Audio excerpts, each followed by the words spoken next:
And I don't know if y'all remember that video, but I'm gonna tell you why I never fought as a child. Besides the fact that sometimes I always felt that it wasn't about me.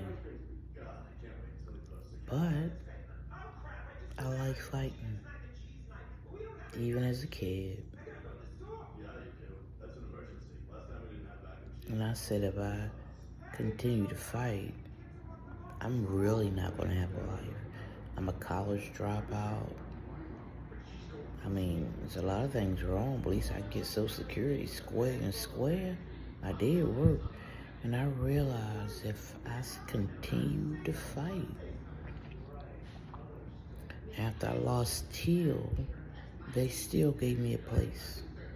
You know, the city Section 8. And I'm not sure where they gave me. It was somewhere in the county. But it was a project. And I said, oh, hell no. I said, no, I lost my son. I don't, something. They said, we could still have the place. And I was like, nah, I just didn't feel it. And even though I got pregnant with Emmanuel almost directly afterwards, when they offered me a house that following year, I still said no. I didn't necessarily want my child to grow up in the projects. They tried to give me a little trouble, but I said no. I remember my mother said when she was young, they tried to give her Murphy homes for us. And she said as much as she needed a place to stay, she said no. It was the best decision she ever made. And even though I had some ups and downs in my life, not going on the road was the best deal for me.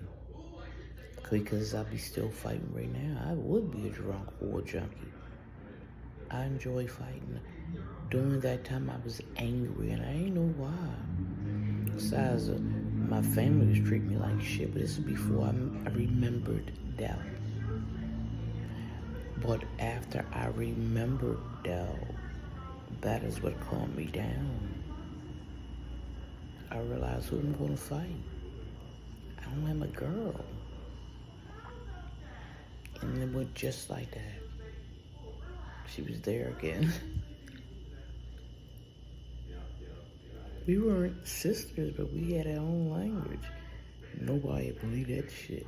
By the time we was 2, we had already decided we was gonna be living near each other, had kids around the same time. No matter where we went, we was gonna take the other one. No matter what happened, we were gonna be together forever. And I think that's why when she died, I forgot her completely. I don't remember if anybody talked about her. And if they did, I don't remember if I recognized what he was talking about. Like I said, she died when I was 2, and I didn't remember until I was 14. And I was always with her mother. When she was alive, we were always together.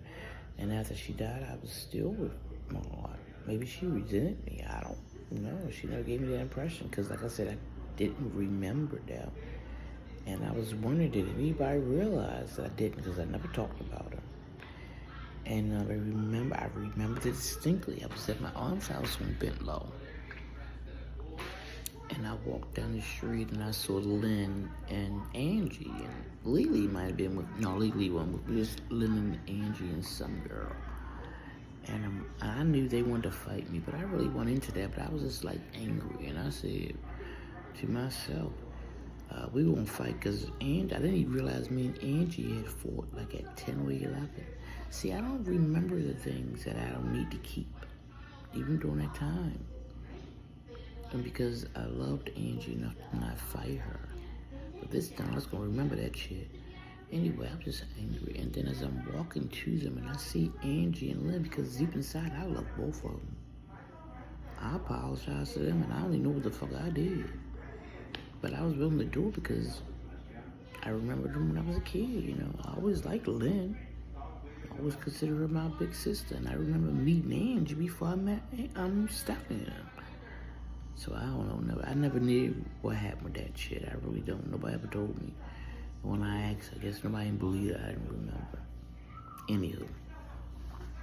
So we talking about something, and I know they hating on me, but I wasn't trying to hate on them because, like I said, I enjoyed their company.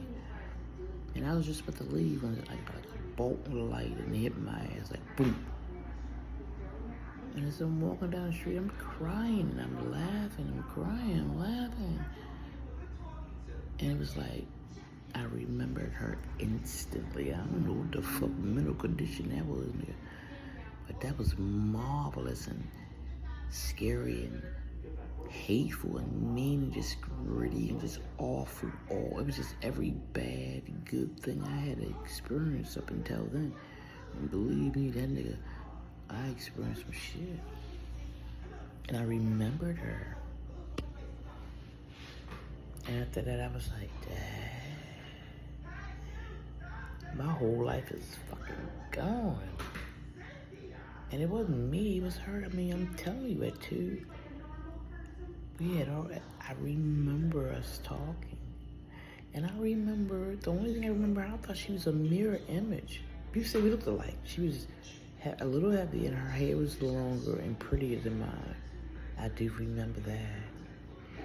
But we used to sit face to face and our feet would be together and we'd be winking together, just talking. And for a long time, when I did remember her, I thought I was looking in the mirror. I thought it was my feet. There's a lot of videos on here detailing the story. I'm serious. I thought that's how we used to sit. We didn't sit side by side. We sit down looking at each other. I don't know if we did that on our own or that's how Lizzie always had us. But when I remember, it was like looking in the mirror. My toes would twinkle up. I didn't realize it was her toes. I just thought it was a mirror I was looking at. And I used to think, well, I'm kind of, those things go through your mind. But not really, because you're young, you don't know what they mean. So when I realized her, I realized that whole time, it was not a mirror. It was a real, breathing, warm person. I started to feel the toes. That shit was fascinating. So I don't know what kind of mental condition that was. I started to feel the toes up against mine. Because when I used to be foreign out, that was a mirror, I felt nothing. But I knew I was touching something, but it wasn't a mirror. And when I remembered her, I felt her feet, her toes up against mine, warm as if she was alive. That's how I remember the last memory I have of her before she died. I ain't crying because I'm sad. I'm crying because I'm happy. Because I could have lived my whole life.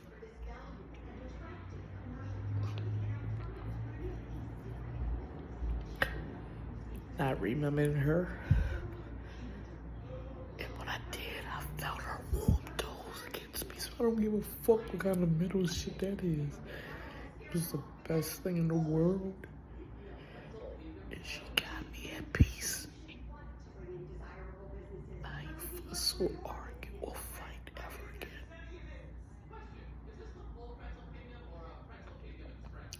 She did what Christopher Reeve started, I guess. But I never fussed again. I never argued. I whispered because I know I'm going to be really loud. And I was at peace. I was finally at peace. I was so happy and so joyful. And I don't think I haven't told anybody that. I don't even think I told anybody that I remembered her. Until one day my aunt Lizzie was talking about her. And I got into the conversation.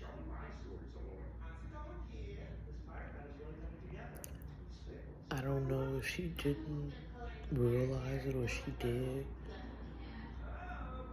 After that, we didn't talk about her anymore, but you have no idea. Pat had Landa, Vicky had her family, Sean had Angelo, Jerry had Ingrid. And mine was gone. No. So, it's not a flex about who I am. I had the greatest sister for 2 years. She is who we are.